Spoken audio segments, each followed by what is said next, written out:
Stop, je suis un jeu culte diffusé sans interruption depuis 1988 à 18h sur France 3. Je suis déprogrammé à la rentrée. Mais alors, qui veut la peau de question pour un champion? Demain sera diffusé le dernier épisode inédit en semaine du jeu de culture générale culte, avant un passage le week-end uniquement. Et pour justifier cette décision, la direction de France Télévisions invoque un contexte budgétaire particulièrement contraint, obligeant à repenser les équilibres de grille. Samuel Etienne, animateur de l'émission depuis 2016, dénonce une mauvaise décision. À la recherche de vraies réponses, il a joint par téléphone la direction, qui lui a expliqué vouloir privilégier des formats plus récents et français. Lors d'un live Twitch, il a souhaité rappeler les faits, soulignant que l'émission, malgré une légère baisse d'audience, cette année reste stable sur le long terme et largement au-dessus de la moyenne de France 3. Avec son coût maîtrisé, Question pour un champion est même l'une des émissions les plus rentables de la chaîne. Et si l'âge moyen des téléspectateurs de la plus vieille émission quotidienne du PAF est de 69 ans, une nouvelle génération séduite par les nuits de la culture du streamer Étoile a découvert et adopté Question pour un champion, notamment conduit à rajeunir l'âge des candidats participants à l'émission. Le streamer Étoile s'est d'ailleurs mobilisé en relayant une pétition atteignant 10 000 signatures en quelques heures seulement. Lors de son live explicatif, Samuel Etienne est même allé jusqu'à proposer à France Télévisions son propre départ pour sauver l'émission. Quant à la raison officieuse de l'arrêt de l'émission, Live de ce matin, tu n'as pas dit, selon toi, la raison officieuse de l'arrêt, puisque les raisons officielles,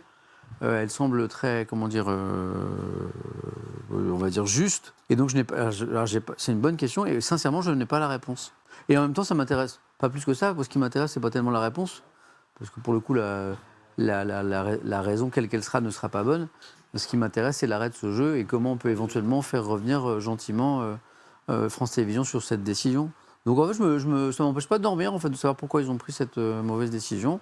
Voilà, de toute façon, pour moi, l'argument, il ne vaudra pas, quoi. Donc, mais je n'ai pas l'info, pour le coup. J'ai pas l'info. malgré la mobilisation du public et de plusieurs députés de tous bords, France Télévisions semble décidée à maintenir son choix. Dès la rentrée, Question pour un champion semble devoir être remplacé par Slam, avancé à 18h, toujours présenté par Théo Curin. Un choix étonnant, puisque Slam, privé de Question pour un champion, devra désormais faire ses preuves seul, alors que ses audiences sont déjà bien en baisse. Mais au-delà de l'aspect éditorial, le choix de toucher à une émission au capital symbolique aussi fort permet à France Télévisions de communiquer sur les économies qu'elle fait, de montrer qu'elle prend des décisions difficiles au monde politique et médiatique, et qu'elle est capable de trancher dans ses marques historiques pour afficher sa rigueur budgétaire. Ce mouvement de dégagisme des vieux programmes, il s'inscrit dans une logique plus large déjà à l'œuvre depuis plusieurs années. Delphine Ernotte promeut des nouveaux formats produits par ses animateurs vedettes et fait progressivement disparaître les jeux historiques de l'antenne comme Motus, Les Amours ou plus récemment Des Chiffres et des Lettres, qui a disparu après un passage au week-end qui aura duré seulement 2 ans. Samuel Etienne reconnaît lui-même que sans ses efforts récents pour relancer l'audience, Question pour un champion aurait probablement déjà été condamné. Alors selon toi, le jeu Question pour un champion survivra-t-il à cette relégation au week-end? Et est-ce que cette fermeture programmée d'une émission de culture exigeante, comme il y en a peu dans le service public, fragilise-t-elle l'identité de France Télé? Dis-moi ce que t'en penses en commentaire et abonne-toi pour ne rien rater de l'actualité des médias.